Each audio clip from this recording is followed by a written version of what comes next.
thanks everybody for coming. We're at the right class on the right Saturday. It's OCD lawn day, right? Who's got OCD issues? I'm raising both my hands. So it's always a fun class. I'll start by saying, everyone got a handout? Can we get enough in here? I'll start by saying this. I'm not trying to offend anybody. I'm an organic lawn guy. I don't use any chemicals in my place at all. It doesn't have to be the chemical suppository that everybody who hates lawn says it is. You can have really nice grass. You'll see some pictures at the end of my place without going the chemical route. So I'm not impersonal. I'm probably going to rip weed and feed. I'm going to talk about this and say, why would you ever buy that? Don't think I'm trying to get personal with you. So you can make your own choice. It's your property. You purchased it. But I'm just going to say that as a disclaimer at the beginning. Did anybody read the Golfing Gardener and the Herald? Anybody see the articles yet? Oh, you got one or two. There you go. So I'm doing articles in the paper these days, once a week. They go out to our customers on eClub, but next week's called the March of the Moss. So it's really talking about kind of the basis of our class today. So you get a little refresher next Friday when it comes out in the paper. So we'll kind of follow the handout here for a little bit. And I'm going to show you some pictures of kind of some of the harder stuff that I can't visually describe, like thatching and some things that I do at my place to see the demolition, the before, the after, kind of the sequence kind of thing. But we'll kind of go through all the products to start the class out here. So if you follow that list, who likes wasting time in the yard? I'm not going to raise my hand because I love working in my yard, but I don't want to do things twice. So that handout should be like, I'm doing step 1, then I'm doing step 2, then I'm going to 3, then I'm going right down that list. I think a lot of folks do the right thing, even go for a bag of fertilizer here as we come out of winter, because that's a great thing to do for the grass. But if we don't get rid of the moss, the weeds, and the rest of that mess first, guess what gets the fertilizer before your grass does? And we gotta go do it again. If we put down food and then we thatch our grass, we gotta go do it again because we've gotten rid of all the food. So try to follow that process here over the next couple weeks, and we'll get you dialed in for brand new lawn. Wintertime is always going to be rough around here. We always get moss. It's never going to change.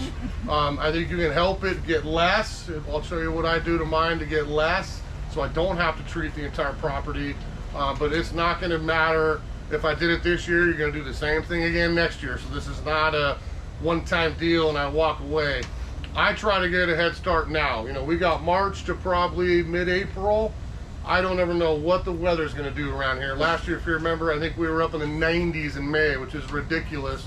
If I waited to do my lawn until the end of April, you were out there with the hose on a non-stop trickle trying to keep your grass alive while it germinated and got growing, okay? So, do I have to go home and do this today? No. Do I need to do it next week? No. But sometime here in the next 3, 4, 5 weeks, try to get these processes done. That way we get to summer and it is drier and warmer. You're not going to have to water as much. You're going to have great looking turf for the whole summer. Then we do this class again in September and you can get it ready for the winter. So there you go. We kind of do this twice a year.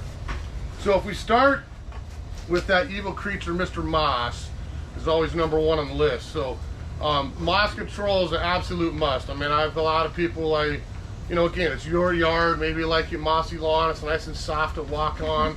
I got 2 kids, and if I didn't have grass, they would absolutely tear my yards apart by running around in circles and kicking soccer balls and the rest of it, and I would have mud because the moss just gets torn up and it's gone. We need grass to root in the turf.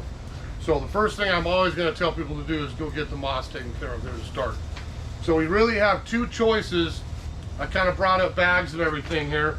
So typically, you know, we carry Bonai brand. This is Moss Max.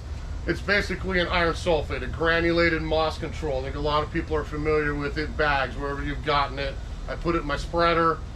I crisscross my lawn. I drop it down there. It actually burns the moss and doesn't hurt my grass. In a short story, you know, grass is able to absorb a massive amount of iron. Moss can absorb none. So if I put something like iron down or granular like that, the grass is going to look deep, dark, black, green. It's not fertilizer. I want to make sure that's clear. But it will darken your grass very quickly, and then it will bleed out of the system and go back to its usual emerald green color. The moss will turn black instantaneously. You'll go out there in probably a day and go, oh yeah, that stuff's working. It's burning the moss, and we're going to get rid of it, okay? The second option is a liquid form. This is what I tend to go these days. The one thing with the iron is it stains. So I have a lot of rock paths, I have patio, I've got this, I've got that. If you're not careful spreading out your iron, you leave a pellet on the sidewalk, I've got an orange spot for all eternity. My wife will tell you it was him like 10 years ago. So I don't use it anymore because I'm usually trying to get it done and move on. So I use a liquid form. I can get this in liquid as well. We don't carry it here, but that's something I can find, and I could probably be a little more exact where I want to apply it. I'm always going to stand on the sidewalk and spray in, not walk down it, because you're not going to see it, but you're going to get it on there. This would be non-staining. So this is a potassium product that's natural. We don't have any metal in there at all. I put this on my hose, I open it up, I spray in my grass, it turns it straw yellow, I hit my walkway, I hit the road, I can put it anywhere I want, and I'm not going to damage the surface. I've had people use this on siding, their RV, the back shed, the roof. I use it on my roof. You can use it on pretty much anywhere you want to get moss. I'm trying to find a concentrated form because they will not package it except in this bottle, but I'm keeping it going to battle for us, because if we could get a concentrated bottle, the price would go way down. We can mix it ourselves. So Moss Max Potassium would be the non-staining version. With either, we'll do questions here in a second. With either one of these products, I want to let the mouse die, day or two probably at the most, and I have to rake it out. What's the point of killing it and letting it sit there? Because it's going to come right back. So we need to rake it out. Now that will dictate your next choices here on how you do it, but at some point we're going to rid ourselves of that dead moss, okay? The one thing is, the choice to me is, you know, liquid or granular, depending on what you have. Probably the granular maybe saves a little time. But I got to be a little more careful with it. The liquid probably, I don't think it's bad to screw it on and walk around and spray. It's kind of fun to do that too. I tend to go the liquid route for the main reason that A, I'm not going to stain, and B, I can really focus on where I need it. Okay, so right here, right there, I don't need to cover the whole turf area. If I don't have moss there, I can get rid of just the places I need. Okay, so we're going to do this because this is going to be a quick class. We'll do questions after each section. So questions on moss. Yeah. What about pets? Pets, either way, whether I use the liquid and I let that dry on, I'm done. Pet can go do whatever they want. If I use the iron, same thing. I want to let that, I almost want to do this on a day that's going to rain later that day, because I can get it down there and I want that to get down into the turf and the moss and turn it black.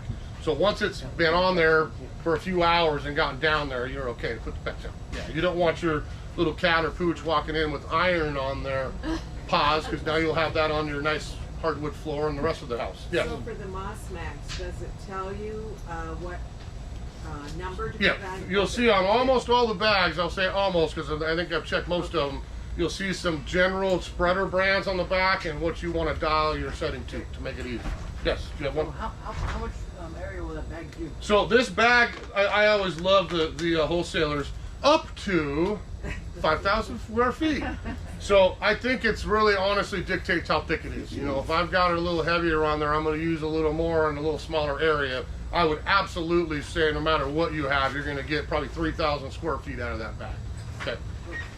I have a customer that their whole backyard is all moss. Pure moss? It's like Yeah. the whole thing, there's no grass. Well, you're going to probably go a heavier dose on there. Yeah, you might be using that like half that amount, 2,500.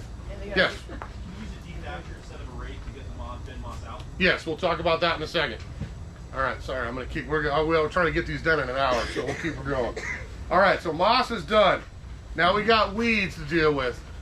You know, I'll speak for me. I keep up on it. I use natural weed killers again. I could probably walk all 3 of my lawns and I might only find 15 or 20 little weeds coming up here in the winter. So I'm lucky, but I do keep up on it year round. If you haven't and you don't want the weeds, getting it down here early is going to be key, because again, I go feed, the weeds going to get it before that grass is going to get it. So we need to make a choice here. Are we going to let the weeds go a little bit?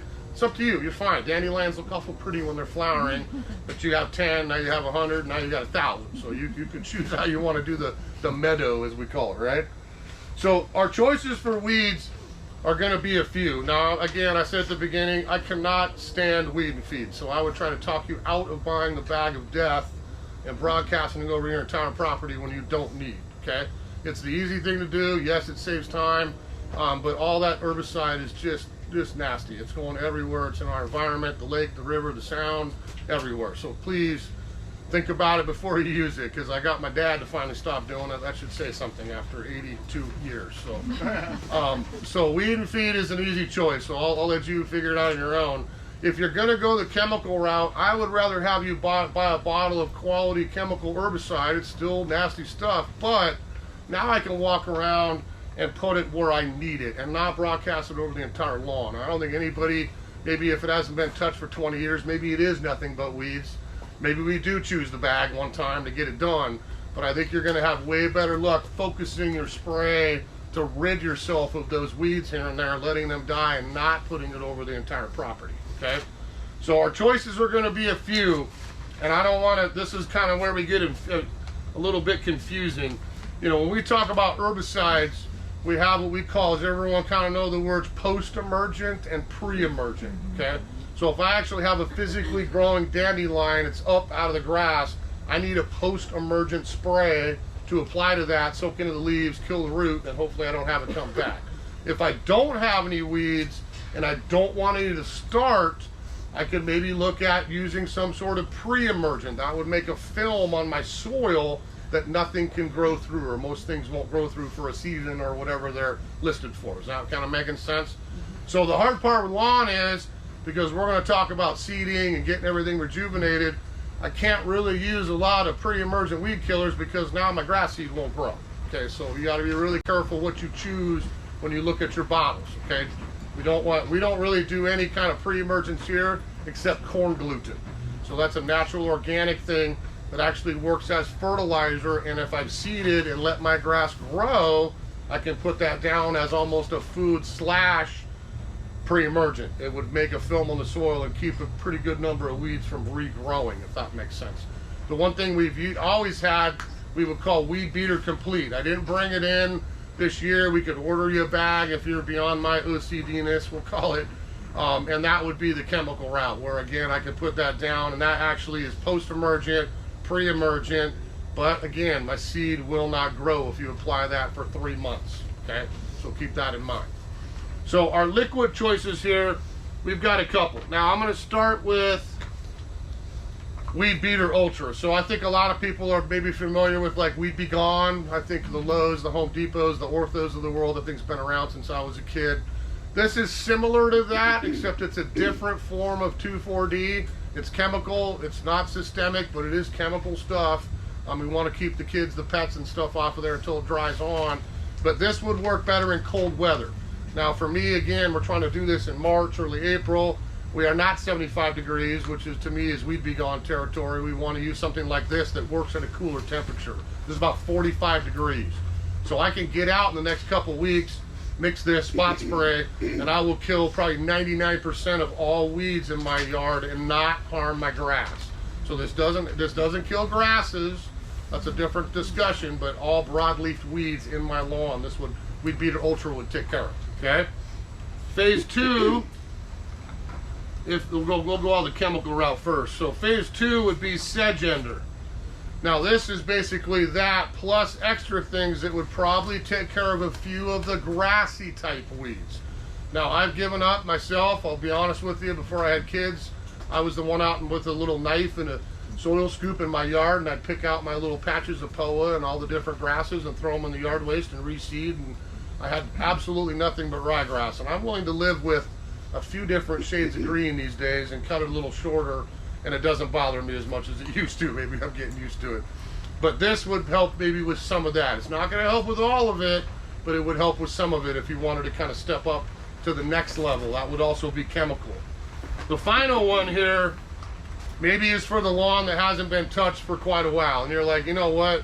I got more than half weeds. I got horsetail. I got buttercup. I got everything that the man gave us that I don't want any part of in my yard anymore, and how am I going to get rid of it? Because some of this stuff, even the chemical route, is not going to nuke horsetail. It's not going to get the buttercup as well as some of these other things. This sounds funny, but this is brush killer. So you'd think, oh wow, I'm not trying to kill a blackberry, I'm trying to kill some weeds. If I look at the small print, safety use on lawns. Because again, this won't hurt my grass but this would take care of everything you could ever get in coming out of your lawn. Okay, so if you really wanted to go to the nuclear battle at the final stage, brush killer would be the way to go. To start over, get it out. Now we can always go back to the next one here, a little more organic approach the next time, okay? The one I use is right here, and I tried to bring in a couple different forms. You'll see most of these herbicides, we have a concentrate, maybe a little more economical. Water's pretty cheap, right? So I can mix my own in a sprayer. We have what we call ready to spray. I can take this home, put it on my hose, open up the dial, and it mixes it for me.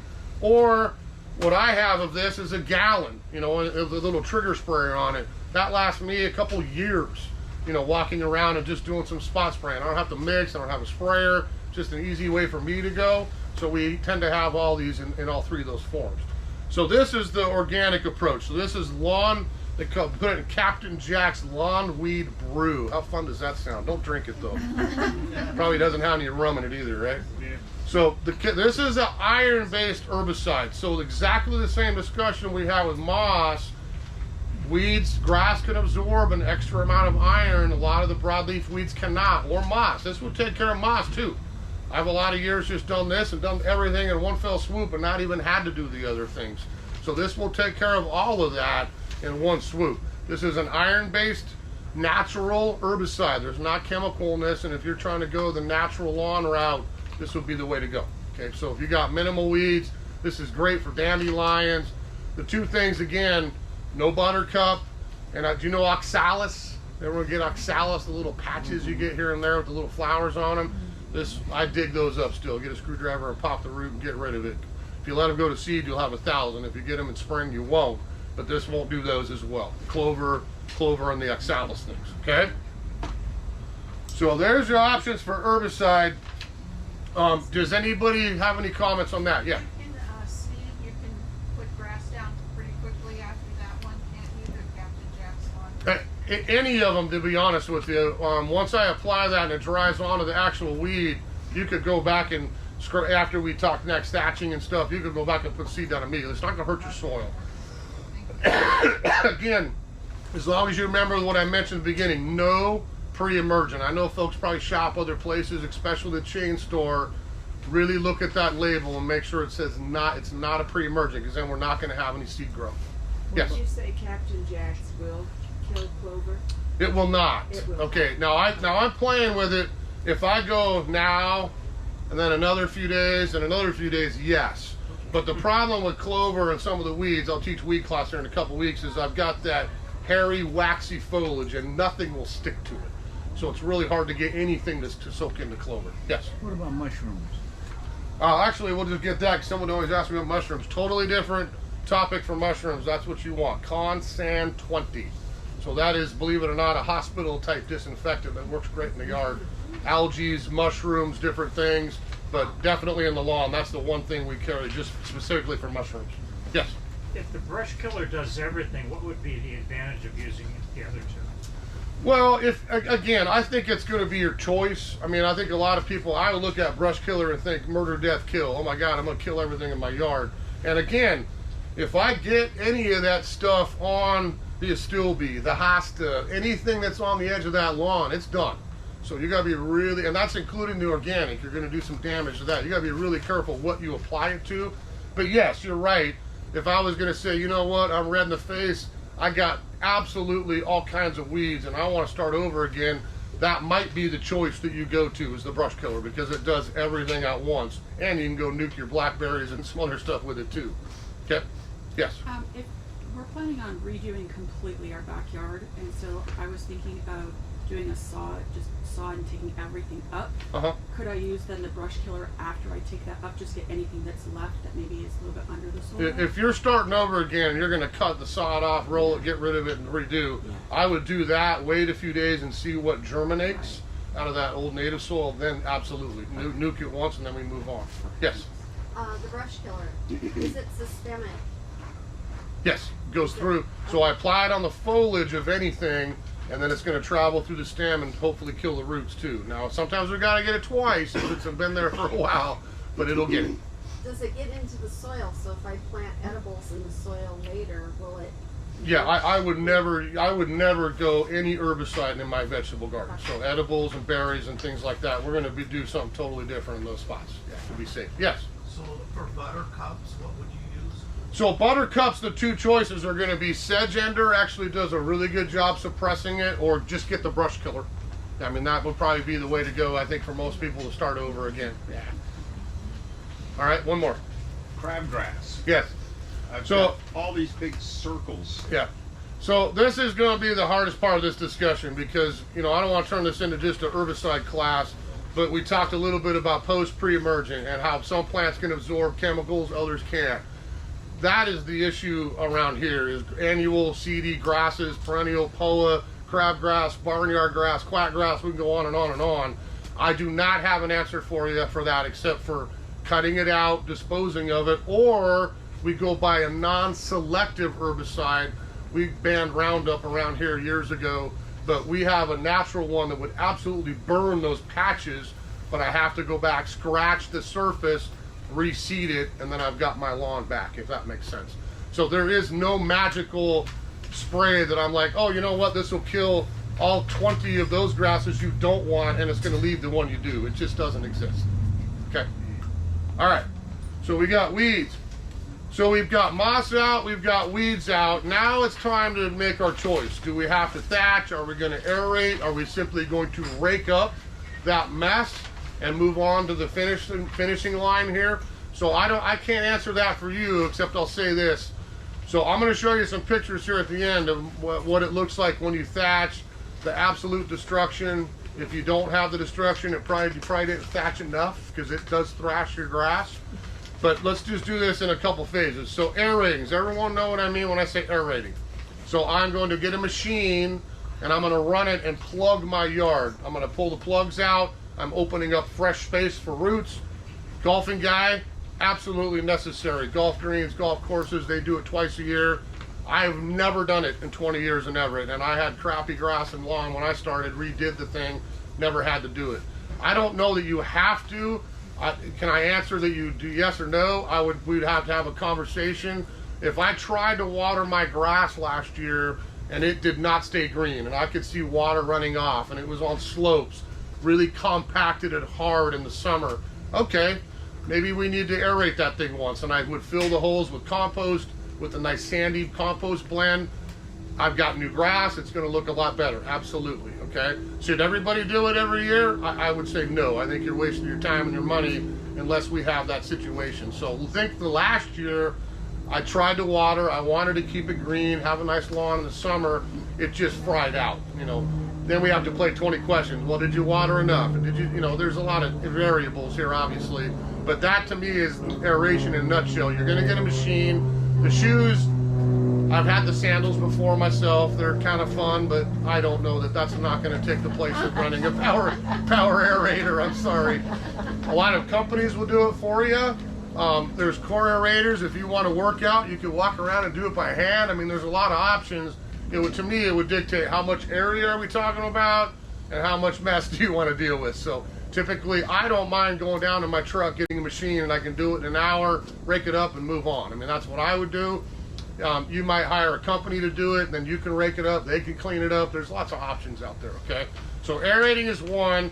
Thatching is the huge one. And yes, I think everybody should thatch. If you haven't thatched, to me, that is the answer to a lot of these problems. If I have dead moss, bad weeds, old turf, you're looking down, you can't see it sometimes, but all that material that collects on the soil, it breeds disease.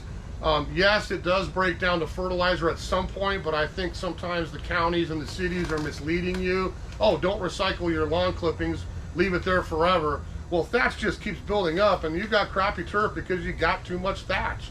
So if I can go in once a year, I only do mine once a year, every spring. I know some even more OCD than me do it twice a year, but if I get that power thatcher, run that through, and I scissor cut all that mess down and clean that mess up, I got a brand new lawn. I mean, when I do this every year, the wife even walks out like, holy smokes, did you put in a new lawn? Because, I mean, it looks brand new. You've got fresh grass, you got everything you want all in one fell swoop. So if I'm going to thatch, that takes care of all of it. I've got my moss debris, my weeds, my dead grass that I want to get rid of. I thatch that thing. I clean up that mess, one big raking. It's light, it's fluffy. I think you'd be shocked. Who's thatched in here before? How large was your pile? Yeah, like massive. I think people are shocked when they thatch for the first time. Like, I think I filled my yard waste, which is huge in Everett, 3 times with the thatching from last spring. And that's light and fluffy and it's smashed in there, but it is a massive amount of debris when you thatch properly. If you don't have a pile, you probably didn't get it down close enough. When we make the choice to thatch, you know, if we have our soil level, we're going to scalp the lawn down probably on the lowest setting that you have on your mower, okay? Then we're going to thatch. We're going to rake that up, and you'll see in the pictures, like, you know, the wife may walk out, or the husband, if she's doing it, say, what have you done? You've killed our grass, because it looks like dirt. I mean, you've got nothing left but the strongest perennial grasses that belong there. All the rest of the weak, diseased, the debris, all of it's gone. And if I rake that up, on we go to the next. So if I thatch and I aerate, okay, aerate, always fill the plugs. Always pick up the plugs if you don't thatch. Get that stuff out of there. If you're going to take the time to make a mess, clean it up. You're going to have ankle breaker, divots, and stuff all over the place, okay? So clean up that. When you thatch, rake it all up, and you're good to go, okay, moving through. So does anybody have probably question? That's part of the reason why, again, I think, again, people go the right way and think, let's feed my grass. It's a great thing to do coming out of winter if I put fertilizer down. But if I do all that, and then I thatch, what have I just done? I've just taken all that good fertilizer and thrown it in my yard waste. Now I got to put it down again. Okay? Yes? You read where thatching can be too aggressive. Yes. Yeah. If you cut it down like below the root system, you're not going to have any grass back. Right. That's So, what my neighbor did. On yeah. one swipe, he showed me his. He can tell. You Well, can took tell like it. forever. It took forever to Yeah. replace my grass Yeah. there. Yeah. And then aerating, they say to keep the plugs. Yeah. No. No, I would never. The whole point of aerating is getting rid of the compacted root zone. I would never leave that stuff laying all over the place because it's just more roots that the grass has got to grow through. Okay. The one thing you'll find, because we talk about this with composting, you know, maybe I'm going to tear up my lawn and add more garden. I don't have a problem with any of that, but probably the longest thing that takes to biodegrade is grass roots. I mean, if you've got old turf, oh, I'll just throw 5 inches of soil on and plant a new lawn. Yeah, good luck with that. You know, I have to go 8 inches of soil. Okay, we can do that. But if I just top dress, put grass down, it's got nowhere to grow. It takes forever for grass roots to decompose. Would you recommend a thatching rake? Okay, now I'll be honest, I'm 53. I'm a pretty big guy. You know, I was blessed with some shoulders. I'm a thatch raker up until 2 years ago, and I was like, you know what? I can't move for a week after I dragged that Conan the Barbarian weapon around my grass for 2 weekends. It was like, I'm done with it. So it's hanging in my garage. It makes me smile when I look at it, but Pilchuck Rentals, Perk Rentals, I'm all about the shop. I'll go get the machine and let it do it for me pretty quickly. Yeah, again, if I had a, little, everybody's got different sized yards, and if I had a small little home and a little spot of grass out front, no, I'm not going to go rent a thatcher. I'll probably grab a rake, because I only got to do a couple hundred square feet. You know, if anyone's seen a thatch, should have brought mine in, because it does look like a barbarian weapon if you've seen one. It's a really funky looking rake with super sharp crescent tane. And if I dig that in and I start dragging it, you'll feel the pain after a little while. I mean, you're going this way, you're going that way, you're going diagonal, you're going back and forth, and yes, it works, because I did my 3,000 square feet of lawn with it for 20 years, but about 2 years ago it was like, no more. I think my wife will take credit, because she's like, I'm tired of you complaining about your shoulder hurts after you do it. Go get a machine. So it's an easy way to go. Okay? And you don't find that you have red thread or whatever, any diseases afterwards? We'll talk about that here in a second. No. Yes. Okay.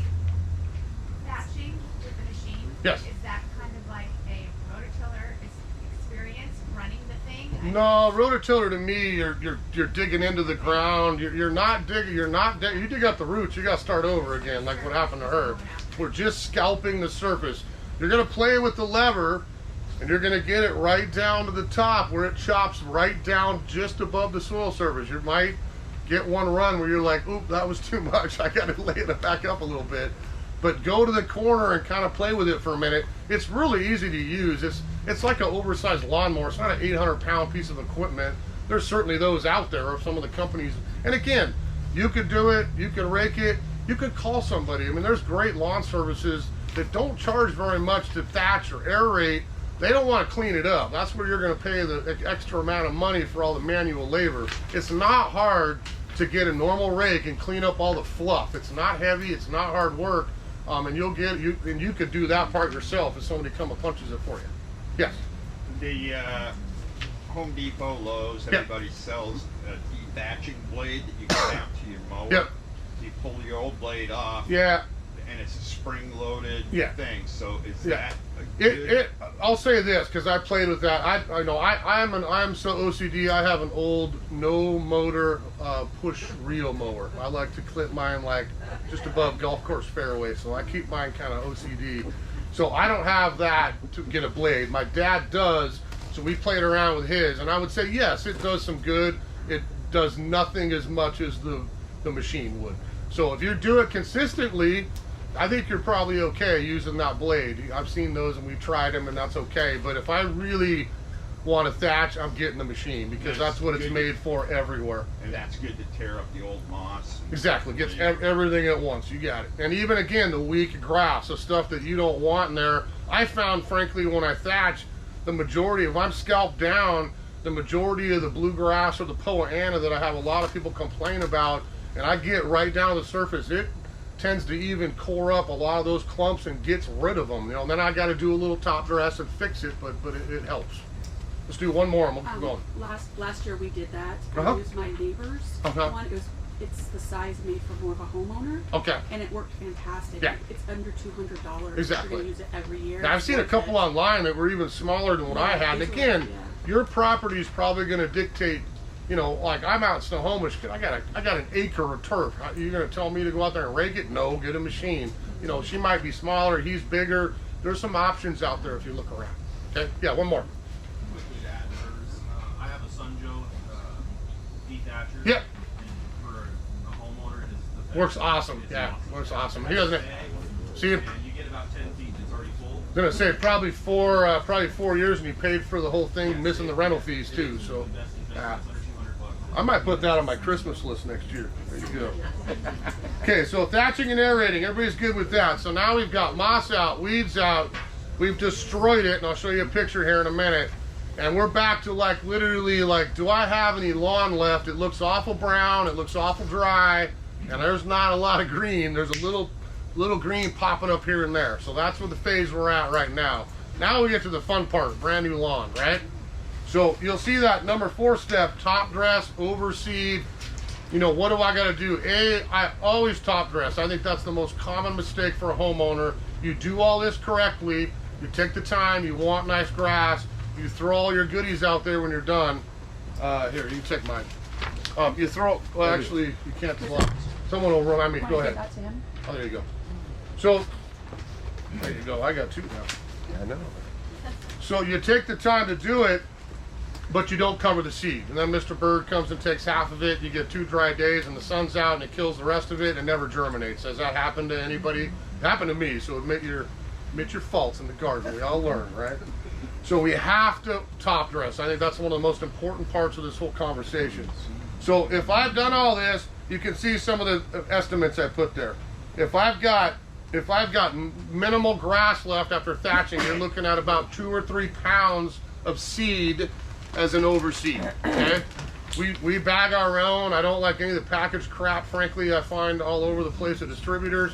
So we get the Seattle Shade and Sun local mixture, bag it our own. I don't care if you got sun, you got shade, doesn't matter. That's the same grass seed for both. It's a great mix of 2 ryegrasses and a couple of fescues. So you'll see the match what you have is what I tend to have. That's the same seed I've been using for 20 years, even going back to my days at White's down Linwood. So great seed mix, easy local to use. If I am overseeding, you know, you would, again, I would say take a picture of it, you can email it to me. Yeah, you're looking like you probably need about 1 pound per 1,000, or maybe it's 2, maybe it's 3. Maybe you're red in the face and you dig the whole thing up, start over again. If I have no grass, I'm probably 5 or 6 pounds per 1,000 square feet. Okay, so get yourself a rough estimate how big you're doing, and you can get the right amount of seed to get that done. So you'll see The bales, the two options there, the compressed compost bale. So I got the compost there, green organic. It comes in the bricks or bags. So this is top coat, which you can see the fancy lawnmower guy on there. I started getting that in specifically for overseeding. I don't care which one you use. I frankly have used both of them almost every year. I go back and I got some of that, I'll use that, I'll use this. It doesn't matter. The only difference is it's the same exact product, but that's been screened to a much finer grain. So if you like beautiful, like sand texture, black, deep, dark organic compost, top coat's the way to go. I put that in my vegetable garden as a mulch. I use it on my lawn mainly these days. I don't have any wood in there, if that makes sense. The compost is pretty close, but when I use that, I find after I top dress everything in the seed, I go back with my bucket and I just pluck OCD little pieces of wood out so that I don't have them down the road. And that's probably my problem, not yours, right? So the bales, we can do bags or bales. If I do a bale, you're looking at about 400 square feet of seed cover, okay? I have 5 every year. It's like clockwork. I got 2,000 square feet, excuse me, left the lawn. 5 of those does mine like clockwork. You get half that for the bag, so you just double the amount because it's just half the size, okay? So I don't care which one you do, they're both wonderful products. Probably the bale might save you a little bit, you know, if you want to get a bigger bale size to work with. But it's an essential, I think, thing to do is cover it when you're done seeding, okay? Excuse me. So we have the seed down. 1 second, we'll do it. We have the seed down. Let's pretend we haven't covered it yet, because I want people to know you can do all this at once and then cover the whole thing. So if I look at the next two, we have fertilizer and lime, okay? So we only sell organic lawn food here. I think it's a superior lawn food. Humic acid activates all the goodies, the microbes in your soil. It breaks down the fertilizer. If I don't have humic acid, I don't have microbes, your fertilizer is useless. So this is going to build the health of your soil and give you a really nice gentle green through the whole year. Nothing makes me happier over the last 13 years here is having guys come back to me, or ladies, you know what, I tried your organic lawn food, man, and I loved it. I didn't have to feed it as much. I got a great green. I felt more comfortable with my kids, my pets, birds, all the above, hanging out in my grass instead of going for the bag of Scots, you know, every time. Let's get I call that lawn crack. If I go that route, I go super nitrogen. Oh my God, look how green that is. And then it crashes and I put another bag down and I just follow that wave 5 or 6 times a year sometimes. With organic, the most I've ever fed is now, maybe once in the summer. Sometimes I even skip that, to be honest. And the fall is the most important food you can put down in September, early October. Those 3 times a year, that's it. You have the same easy green. I've tried years ago in my backyard. I had stripes, and I had webfoot, and I had Scots, and I had this, and I literally watched what bag did what. They all work, it's all fertilizer, but I wanted less mowing, less mowing, and nice, easy, gentle growth in green. That's what you'll get from organic products, and not this cycle of up and down nonstop, okay? So I think this is still the superior, excuse me, lawn food on the market, the EB Stone. They used to call it Nature's Green. Look at that, they put a beautiful picture of that little kid and his puppy on there to make you feel all warm and fuzzy, right? And then Spoma does the same thing. Look at that, playing ball with his puppy on the front yard right there. So those are the 2 ones we carry. We used to just do EB because, again, I think it's one I've used myself for over 20 years. I think it's the superior lawn food on the market. The Spoma is very close. It's really good quality. Probably the benefit of this bag, it'll cover a little bit more room. So I've had some folks say, I like it, but I got more area. I can get less bags of that and kind of do my same thing, okay? So we got seed, organic lawn food. The last one on this is lime. So look at that, warm and fuzzy dog on there again, because it's organic lime. So I think this is the best lime in the market. It might be a little bit more expensive than you know, Soil Sweet at Lowe's or whatever other brand you see around. I don't have a problem with any kind of lime. There's really no huge difference, but this is the only bag that I've ever seen that puts its money where the mouth is, as we say. So on the back of that, it says, if I go out and look at my soil pH and I want to do this, this is how much I use. And none of the other bags will ever say that. It just says, oh, Dolomite lime, put it everywhere, you'll be happy. Well, how much do I use? How much does it cover? That's the only one I've got some quantitative numbers on, like, okay, if I want to get to this point, I use this much. Does that kind of make sense to everybody? Because lime is not a moss killer. I want to make sure that's clear. Lime does not kill your moss, because I have a lot of people leave this class and say, oh, well, I'll just get lime and skip killing my moss. What you're doing is changing the pH of your soil in the turf area. So we have very acidic soil around here. That's why we have rhodies, azaleas, the conifers, everything we enjoy in our gardens. But turf likes alkaline soil. Moss loves acid soil. So guess what happens when I get on a lime schedule? I do spring, fall, spring, fall. It's a quick little thing in a spreader. I get my pH up. I have way less moss and the grass is growing better. Does that make sense to everybody? So it's a great additive with seed, organic food, lime. We put that all down at, you know, bucket of lime. Here comes the seed. Here comes the fertilizer. Now I can take my top dress, cover that whole mixture, and I'm all set to go. Okay? I like to compost in that as a top dress because I can get home from work, you know, and I'm like, okay, let me see how it's doing out here. Do I have peach fuzz yet or whatever? Is it growing? And I can look out and see the color of the compost. Is it real light brown, tan? Oh crap, maybe I want to sprinkle a little bit of water on that to make sure it stays moist. Or I come home typically this time of year, it's raining, it's dark, you know, dark black brown. Okay, I got plenty of moisture, I don't have to worry about it. That's why we do this now and not in June, not in July, not in August, because you're gonna be married to your hose or your irrigation system if you do it when it's warmer. Yes? So that said, what do you think about Peat moss? Not trying to offend anybody, I would never buy peat moss. A, for two reasons. They're destroying the bogs in Canada. It's not a very environmental thing to do. And B, peat moss was traditionally, you know, get fat, you know, rewind 20, 30, 40. That was all anybody used. Oh, you're doing seed, you gotta go buy some peat moss, cover that. It works great as a moisture retention, seed cover, potting soils, all the above. But what you don't realize is peat moss degrades and actually takes the fertilizer out of the soil. So if I put peat down, you tend to have a lot of yellow grass. You got to use extra fertilizer. I think the compost does nothing but add nutrition in where the peat moss would take it out. Okay?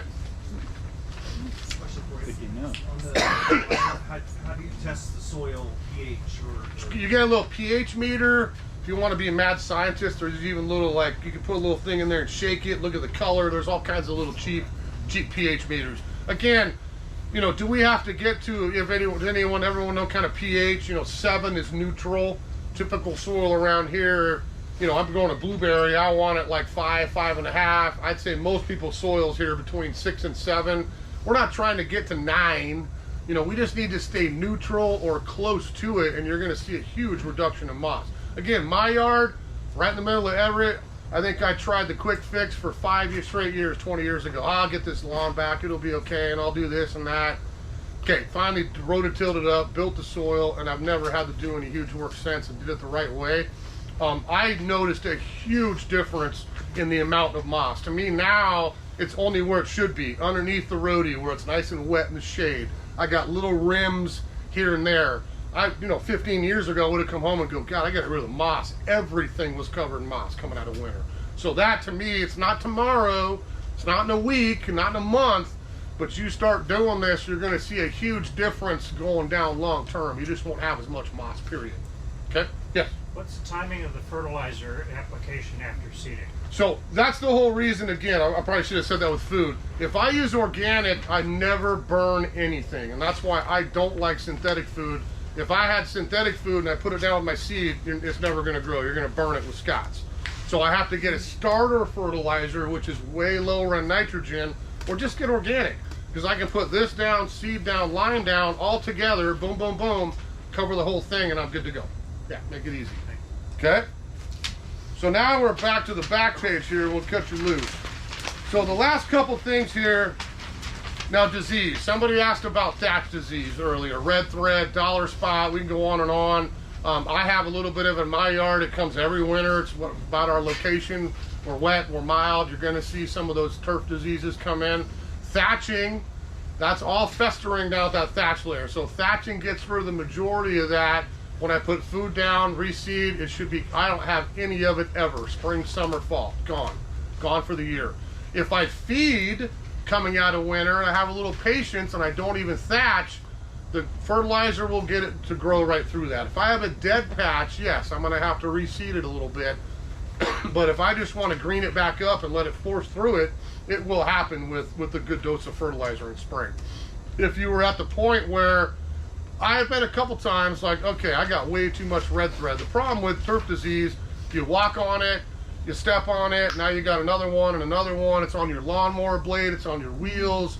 That's why I hate lawn services, because you may take care of yours. Mr. Jones down the road does not. You just mowed his lawn filled with red thread. Now guess what you got all over your grass? It's the same stuff because it's on the mower blade. So really be careful how you sterilize your stuff. Make sure it's clean going into the season. But I've got some choices for red thread. So a lot of folks get, if they're really bad coming out of winter, they would buy a bottle. This is chemical of Infuse. Okay, I put this in my spreader. I put it over my turf. That's the one thing I want to get down into the thatch to kill all the spores and end the disease. So I would do that before it rains. I don't have to worry about waiting for a dry day. And yes, I'm not gonna let my dog, my kids, anybody out there to step on it until it's down and washed through and done, okay? So Infuse is one choice. When I've had issues, I get this. This is Revitalize. It's got a name, it sounds nuclear. It's called biofungicide. That sounds like probably the worst thing on earth, right? But this is all organic. So this is a solution of bacillus, and I put this on everything. Roses, vegetable garden, you can lawn, you put on anything. It's not gonna hurt anything at all in the yard. But this basically, simplifies a fungus-eating bacteria. So if I put this down on turf, it's gonna kill the red thread. I put it on my rose, black spot mildew. I put it in my vegetable garden, put it anywhere you want, it's not going to hurt anything. So this would be the natural kind of choice. Again, golfing, typically it's copper. That works as well too. You just got to be careful with the copper if you live on water. It would be my one precaution not to use copper as much. The stream, the lake, the sound kind of thing. In city yards, it's not going to hurt anything at all. We spray it on, it's kind of blue. It dries on, off we go to the next, okay? So thatch disease we'll show you. I think I got a picture of that too in the show. Crane fly are those little larvae you can see on the bag here. And you see that grub right there? So crane fly larvae live in your soil. Their food is grass roots. So you walk out one year and you're like, God, I got huge dead areas. What is going on? I tell you, go take a shovel, dig a square up, carefully turn it onto its side, get the gloves on, and just kind of dig through the roots a little bit. You're going to find those grubs if you've got crane fly, point blank. You're going to see like, oh my God, I got a whole bunch of them in there. I got to treat, get rid of this, or they will eat your whole lawn at some point. If you think spring and fall, you don't know what crane fly looks like, I always say it's kind of like a mosquito on steroids meets a daddy long-legged spider. And you see them just kind of skimming across the turf early in the morning, late in the evening, and she's just sitting there plugging eggs all day long. And then a couple months later, well, why am I turning brown? Because she laid all those larvae in there and they're eating your grass roots for you, okay? So two choices for crane fly. Insect and grub has always been a popular choice. That'll last a little longer maybe in the soil because it's systemic. I'm a little more comfortable using that in the soil as a chemical versus above ground because again, we want this in the ground. I would put this down before a downpour because I want to wash it all off and put it into the soil because that's where my grubs are, okay? If you want to go a little more mild, it would be 8. This is something that's safe to use in my vegetable garden. It's non-systemic. It's great for a lot of other things like root weevils on rhododendrons, a lot of soil-borne insects that we might battle. That's something I want to broadcast it on the soil, let it rain and wash it in. If you did that in July, I would tell you to go water it into the soil because it's not going to work until we get down in there to kill those little grubs, okay? So crane fly We got disease. The last one there I'll mention is Mr. Mole. Now we could probably have a week-long seminar and share horror stories on Mr. Mole. This is a hard one to it all sounds vague. This is a hard one to do in a class because, in all honesty, what worked for him, she laughs at. Worked for you, didn't work for him. I mean, I go through this room and we can all probably have funny mole stories. Yeah, I went to battle with the dynamite sticks, and we had gassers, and my dad used to take his exhaust pipe, which don't do that, please. Shove it in the, I mean, there's all kinds of stuff you can do to the mole. I always go back to three things. If you want my method, it would be he's there because there's something to eat. Number one, he's a creature that's hungry. So what's his problem in my yard? I probably got crane fly larvae. I probably got something going on. So maybe I help that, and maybe Mr. Mole goes over to next door and I smile and say, you're welcome, kind of thing, okay? So maybe that's the answer. Number two is I'm probably gonna try a repellent. I should have brought a bag in here, but we carry something called Mole Max. Yeah. So that's castor oil, okay, not liquid castor oil. Don't go buy it at the drugstore, it will not work the same. This is something they encapsulate on a little tiny particle of clay so that it actually lasts for about a month in the soil. Now the mistake, I think, because I've had a lot of people have great luck sending the mole to the neighbor with Mole Max. Okay, maybe that's not nice to your neighbor, but it is what it is. So the problem with Mole Max is if you're all, I got moles, I'm gonna treat my whole yard. If I cover the entire lawn with Mole Max and I've got hills here, he's not going anywhere because everywhere he goes, he's like, ooh, castor oil, I'm just gonna hang out here. So what you want to do is do a third, okay, wait a week, the next weekend, do another third, and then wait another week, and now go to the perimeter. And hopefully down the road, you're just sprinkling the Mole Max around the edge, so he just stays over at the neighbors and doesn't feel like coming back into your place. Is that kind of making sense? The last one is going to be warfare. So now you're going to be like, you know what, Trevor's crazy. That stuff's worthless. He laughed at my Mole Max. I'm done. We're going to war. You know, you can go get, that's kind of funny because trapping a mole is technically illegal in the state of Washington, which always makes me laugh. So we can sell them, but you're not supposed to use them, right? The sheriff's going to come give you a ticket. That's never going to happen. So mole, we got traps, you got gassers, you got baits, you got all kinds of stuff. I bet you look online and you probably got 50 people telling you 50 different things. Yeah. You know, like, this is the best thing on earth. It worked for me, and you try it and you're like, you got to be kidding me. Didn't do a thing, you know. So I would try a few. This is with a lot of wildlife, rabbit, deer, mole, you can name it all in a one fell swoop. You're gonna have to probably try, we'll call it the multi-pronged approach, and try a few different things to try to get him out of there, okay? So try mole. The last thing you'll see on that list there, you know, again, try and use some organic stuff if you can. It's a great way to go these days. I think you're gonna have really good success with organic food, the treatments, all that. If you do it right, you're gonna get a little adjustment time.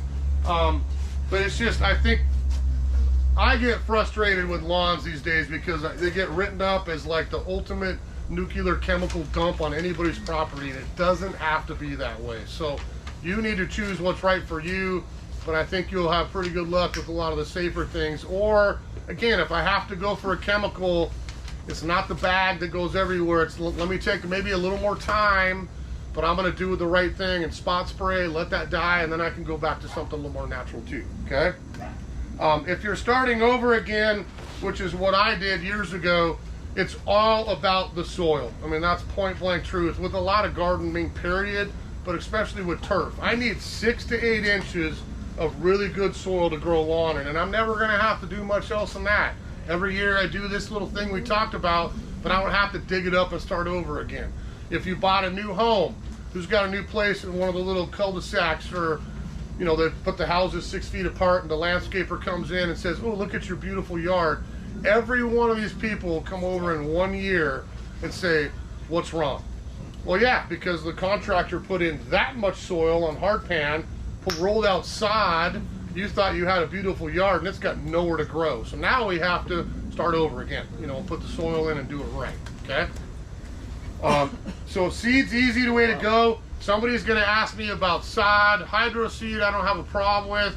Seed is really cheap and it's not hard to apply. I mean, you can get a fancy little hand crank. I frankly put it in a bucket, put my glove on and just walk around and sprinkle, because again, I can dictate, I need a whole bunch there, I don't need it over here, and I can really dictate how much seed I put down in certain areas. It's very cheap. Sod's super expensive. Yes, you get instant gratification. Maybe you did your soil right and you're doing sod. We're not going to hate you for doing sod, but you know, $5 versus $50. You know, how's that sound for seed? A little bit of time. I got cheap seed. Sod's going to cost you a small fortune to have it installed, or maybe you do it yourself. You'll save a vast majority of that money too. The other thing with sod is, if you haven't noticed, it's all got fiberglass mesh right in the middle of the grass. So I've had a couple buddies say, dude, what am I supposed to do now? I want to dig up this area and put a garden in. Well, yeah, now your rototiller's got fiberglass netting all tied to the motor and the tines, and good luck. You're gonna have to hand dig it out, probably get a cutter to chop some of that fiberglass out of there, kind of thing. Okay? Humic acid is the magic ingredient. I mean, if I didn't say it enough with organic food, that is what's building our soil life. You're not gonna get that in any other fertilizers except for organics. So that's the way to go for the food web. And then please try to eliminate the weed and feed. I'll say it again. So there you go. So let me show you a couple pictures here, because I think sometimes the thatching is a hard part to get. Oh, the mouse is not working. We'll skip the products here because you've kind of seen those here in a minute. There's your Mole Max right there. If you didn't, I didn't bring a bag in. And there's a fun one there. So anyone tried those sonic spikes? Yes. Okay, so I've had good luck with them. I had I'll call it a friendly discussion with a gentleman last year who bought a few of these. He said, "You're insane. I put one on the ground. The next day, that's where the mole dug his hill up." So, like, yeah, you got a mutant mole. What can I say? But the one thing I would say with the sonic device, because honestly, I'm battling raccoons. I got a huge rabbit issue in my garden, and I'm sick of my plants getting eaten down. So I use a lot of sonic stuff. I would really try to find battery and not solar. How's that for a recommendation? We don't have enough sun here to keep that working as much as I'd like to. Okay, so there's a couple of my lawns here. So this, I remember to take pictures finally a couple years ago. I mean, look at that. You'd be like, dude, what'd you do to your grass? You just killed the whole yard, right? So that's after thatching. It is an absolute brown mess. Okay, scalp down, power thatch, that's a machine. Okay, I've got all that debris. I rake it up and I'm looking at the right. I've almost got my brown putting green, super tight to the soil. All the debris is gone, and now I can start over again with this process that we started with, okay? If you rake that, how can you have that much grass after thatching? Well, it looks like grass, but there's a lot of dusty dirt in there too, to be honest with you. Okay. I almost wet it down because, again, you'll see this is better. So can you see that? It's kind of shady when I took the picture because I did this early in the morning, but can you kind of see in the butterfly little metal one where that's just after I put down my seed, my lime, my organic lawn food, and then sat there with my buckets and OCD'd my compost out there for a couple hours. That's what I'm looking at. And again, it looks dark black brown. I can see some green, you know, here and there, but it certainly didn't look like anything before I started with. It would have been all shaggy green everywhere. So that's literally right after I was done. There's a week later. You can kind of see the grass coming up. I'm past peach fuzz stage, I call it, and I actually got some grass, okay? There's a month. You know, that's brand new lawn. You know, and again, this is after my OCD days, so if I look at that picture, that looks like some beautiful grass. I'm not trying to float my own boat, but that's a beautiful lawn right there. Yes, it's got a few different shades of green because I have given up battling the POA and the barnyard grass and the rest of it. If I get a swirly clump like you were talking about, I spray it or dig it out and get rid of it. But the other ones, I'm like, you know what? I don't choose to leave my grass at 2-3 inches in the summer. I like mine tighter. It's just my own preference. Maybe I do have to water it, touch more. It's not as much as I think they tell you do. But if I left my grass long, it's going to stick out like a sore thumb. I'm going to have dark green and little lime green low patches everywhere with the POA.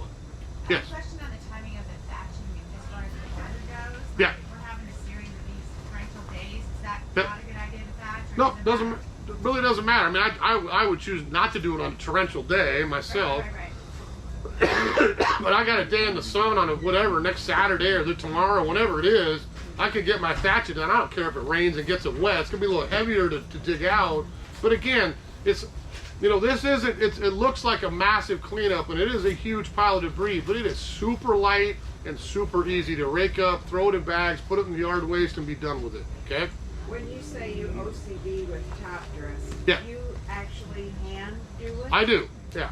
And that's, again, I've got 2,000 square feet. If I had 1 acre of lawn in front of my house, I'm probably not going to do it by the bucket. I'm going to get a spreader, a compost spreader, and get the finer top coat and very carefully run that back and forth and try to broadcast it. It doesn't take as long as you think it does, I'll be honest with you. To hand do it. I've got bales. I crack one open over by the vegetable garden. I got 2 5-gallon Home Depot. Actually, I got Seahawks in a Rio Olympics bucket with handles. Stuff a bunch of compost in there, carry 2 out, and start in the corner. And literally, again, it allows me some quiet time away from my 2 boys, for one. But it allows me to go, okay, I don't need as much here. I need more here. And I'm not putting too much down. Because I think sometimes the spreaders, you get ruts where the wheels were. There's certainly ones that are better than others, but it doesn't take as long as you think. If I got 2,000 square feet, you know what? I'll time it for you this year, and I'll put a note on there next year. But I bet you it didn't take me more than 2 hours to do the whole thing, to be brutally honest. And you would think, like, God, what are you doing the whole weekend? It goes faster than you think it does. Yeah. Once you thatch, is there a time frame to do all that? Well, that you got? You know, I try to tell people every year, like, this probably isn't a 1 weekend project. It's, you know, we all got other stuff to do anyway.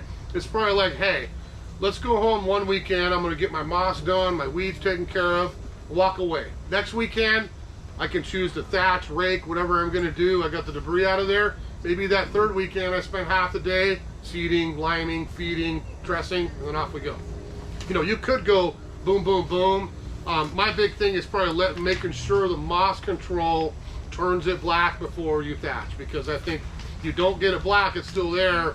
You'll get rid of most of it when you thatch, but you're going to have moss grow back pretty quickly in March and April. Yes? So on the other end of the spectrum, do you have any thoughts on an eco loan? Yes. So this is something, I'll be honest, going forward and probably starting this fall, I'm going to talk a little bit about. It's not my thing, but that doesn't really matter. It's an option for folks. I'm going to start talking a little bit more about lawn substitutes, because I've had a lot of people call, email, you know, can you get me microclover seed? What about if I went this? I don't have a problem with any of that, because again, it's your place. You need to do what you're comfortable with, and I think there is some pretty good options out there. Some people mix wildflowers in theirs. They let the dandy. I don't have a problem with any of that. It's your place again.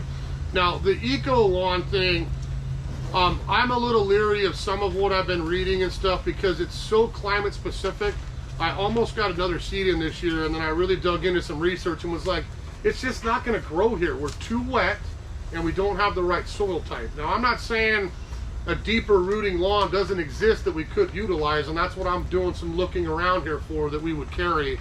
Because I was at the show, I should have wrote down the name, but I had a long conversation with a couple people down at Seattle show about, you know, oh man, this stuff goes down 2 feet. You're never going to have to water it even the dry summer. I'm like, yeah, it sounds great, but again, if it doesn't have a chance to thrive and we don't have the right soil, it may work in Texas, the Southeast, different parts of the country. Pacific Northwest is a little bit different as far as soil structure, the pH, all the above, and the winter wet is a huge part of this. I mean, it really honestly is the big outlier in all the things we do gardening, including lawn. The wetter it is in the winter, the bad drainage, the clay, the different soil compositions, it's not going to work with plants in general and with some of the lawn issues too. But stay tuned, because again, you know, I'm hearing you. We get emails. We ask our customer survey every year, what classes would you like to see? What would you like to learn? And that's something definitely on the docket here. Yeah. Do you have any concerns about moss out? I don't. I've used it before. Again, moss out is either it's the same as this, honestly, in a granular form, or I can buy it as a liquid. It's a liquid. Yeah. And so the liquid I've used before at my place, I don't have a problem as long as you're careful not to get it on anything else, because it'll turn it orange, it'll stain. So walkway, I've got kind of sidewalk, rock walkways I've built in and out of different lawns here and there, and I was just tired of coming back and looking, God, I got it all orange again. You can't get it off. It's not like it's going to go away. So just be careful. But again, you know, if I was choosing and I'm going to pick moss out or moss mat, whatever it is, and that's your choice, that's a great choice to do it. I'm going to probably shine towards the liquid versus the granular, to be honest with you, because again, I can focus it where I need it and not just put it over the entire lawn, and I really didn't need it on 2/3 of it, you know, kind of thing. Yes? Would you do the moss control after thatching just to make sure you got it? I don't think you should have to if you got it down really good. Everybody knows here, I'm not newsflash, your moss will come back. You know, no one even laughed. But it really is, I mean, it's not going to go away. We talked about this at another class a couple weeks ago. It's Washington. You know, we have wet, we have shade, we have acidity. You can get rid of it and you'll have a really clean lawn all summer. Guess what's going to happen again in the fall? Maybe the fall, to me, I would try to do moss control March and September. I do this class every year in the fall, kind of getting ready for winter. Those are the 2 times a year, and you'll probably minimize your moss, and lime will be a huge help too. But I wouldn't do moss control, let it grow, and then come back and do it again, unless I missed some or had a patch I might, okay, well then I'll treat that area and then we'll move on. Yes? Sanitizing your mower blades, is there something you can do that with? Boy, I turn it over, wheels, undercarriage, blade. It could be rubbing alcohol. If you rinsed it really good, it could be something as easy as bleach even. Just be real careful, probably where you do it, and make sure it's washed off real good when you're done.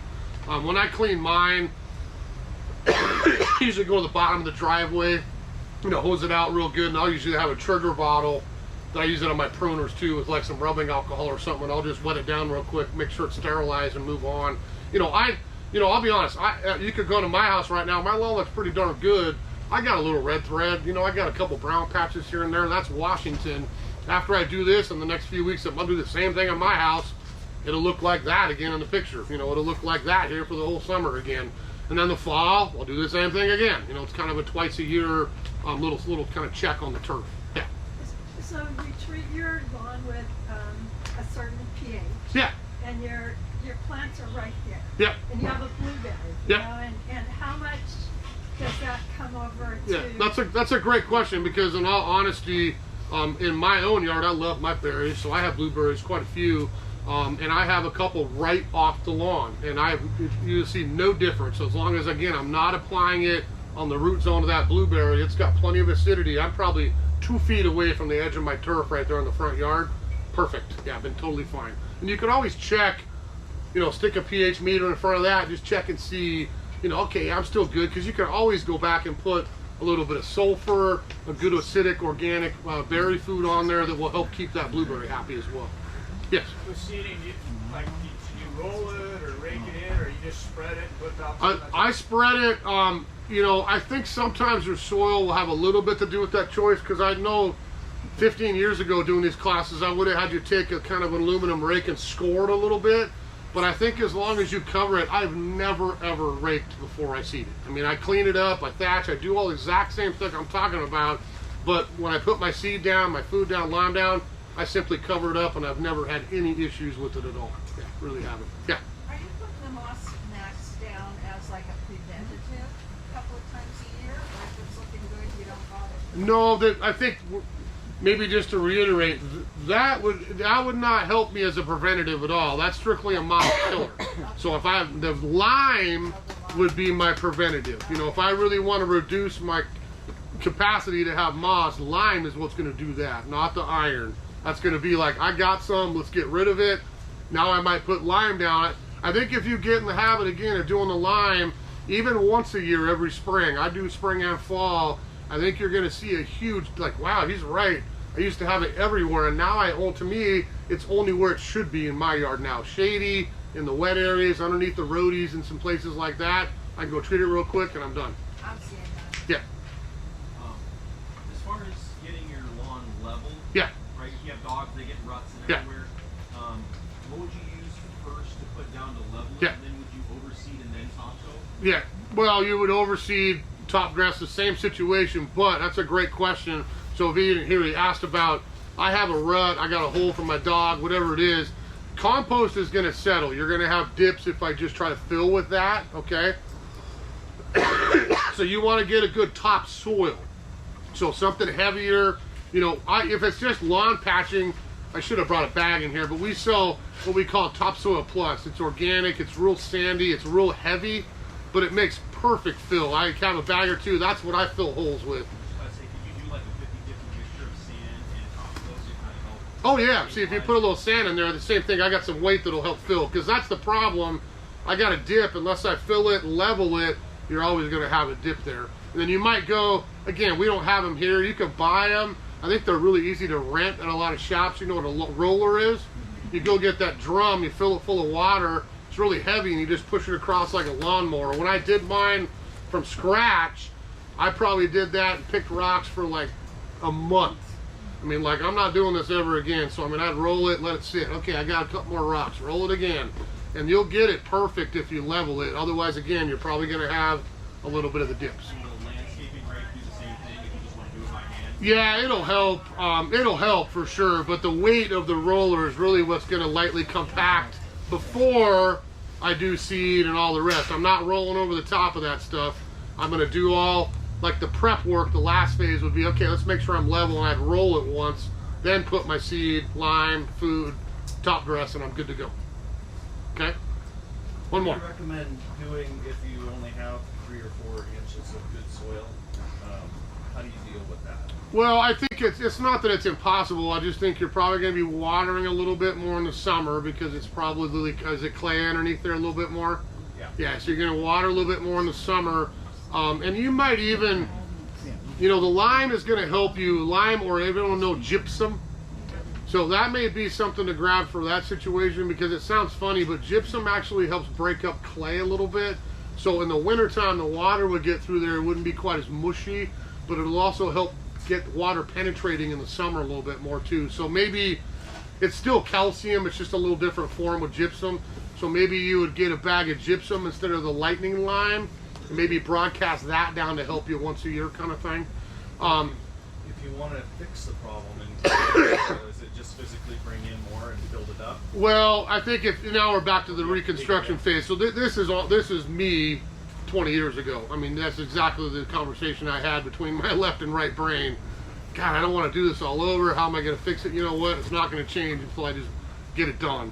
So you would literally sod cut, take up all your existing grass.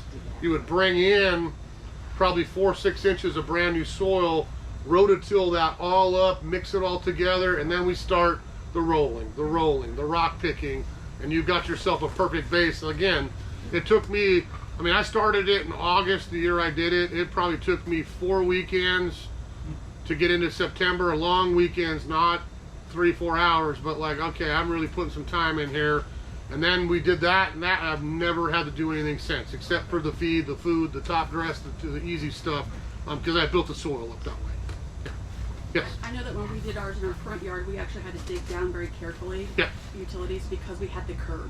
Oh, so yeah. That curb, you can't add more. You have to dig down first. Dig down, remove it out. Yeah, exactly. Yes. So what's your philosophy on watering during those dry summer months do you do? Well, that's a great question with water, because again, you know, grass needs some water. I'm not going to lie to you, but I think what I read and what I play with in my yard, I don't think it needs as much as you really think it does. I think people think their water bill is going to go triple. If it's that, you're watering your grass too much, I'll be honest with you. I went hiking for 2 weeks last August with my boys down in Northern California and Southern Oregon, Crater Lake Redwoods. I came back and I still had perfectly green grass, and it got not one drop of water for 12 days when I was gone. So it's not that, you know, I watered the daylights out of it the 3 or 4 days before I left, because I wanted to try to make sure it wasn't brown when I got home. And I watered it when I got home. But I'm trying to think how to make this easy. So when I started watching water, so I would get a rain gauge or something you can set out in your yard, okay? And I don't care if you've got, you know, I run an oscillating sprinkler when I need to water, you can do whatever you want. Maybe you have a sprinkler system, more power to you. I would run it for X amount of time, how much water came in there.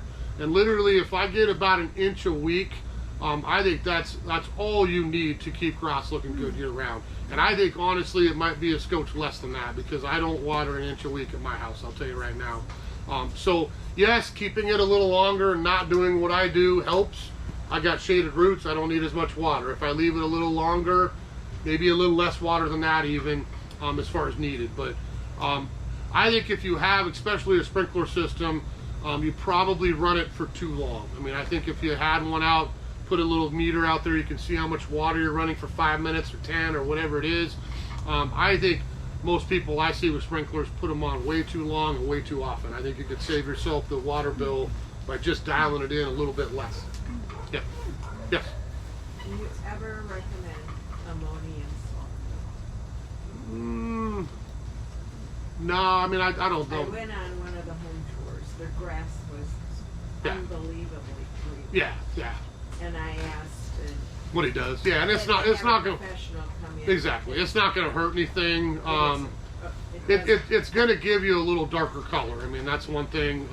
When we start adding elements in like that, it's not that I need a whole bunch of magnesium or all these elements. I don't need a zillion of it in my soil, but when I do have them present, I get the darker color, or I get a little of this and a little of that. So I wouldn't say no, but I don't know that it's that necessary. I mean, if you really want to go like front of Country Living magazine, like look at my lawn, then have at it. Just real quick before people are jamming out. So just to let you know, for all the who's new to classes here today, we got any new? Nice, welcome. We got quite a few. With all the classes I do here, and we got a few other people that teach here as well. All this stuff's on special for the class. So I'll be honest, organic lawn food is not cheap. If you were smart, what most people do is they go on and buy their year supply of organic lawn food today because you get 20% off everything.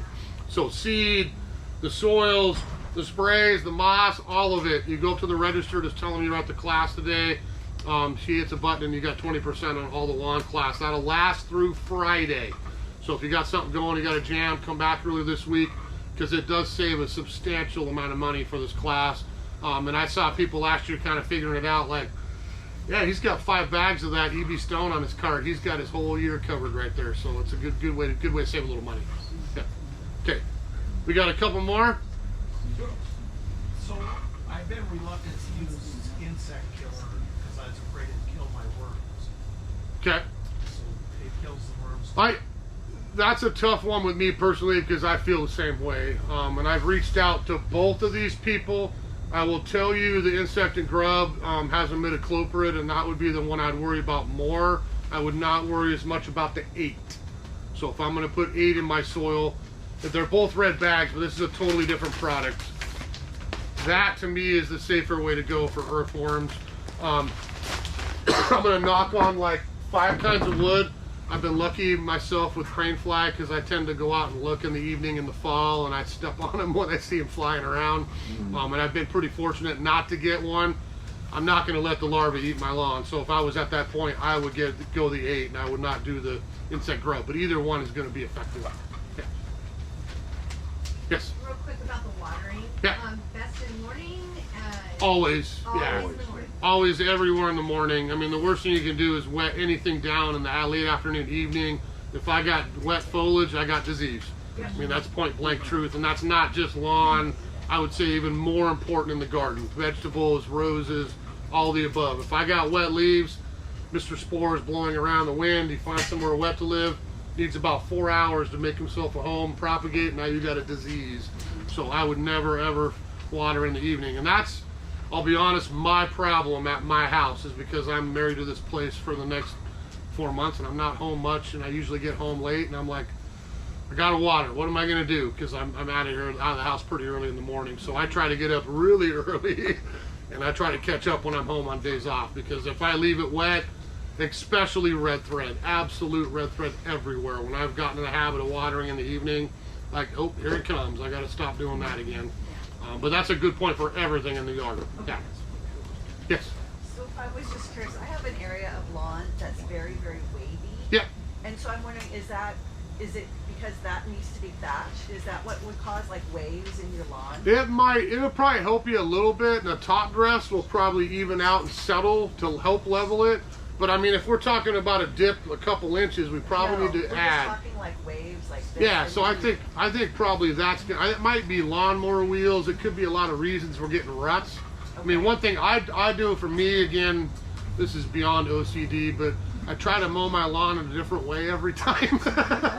Because I found if I like, okay, let's go out and do the same pattern every single time, and I cross cut it, then you're going to end up with ruts. I mean, you're going to end up with wheels are a little heavier, and you're going to have kind of what I think you're fighting.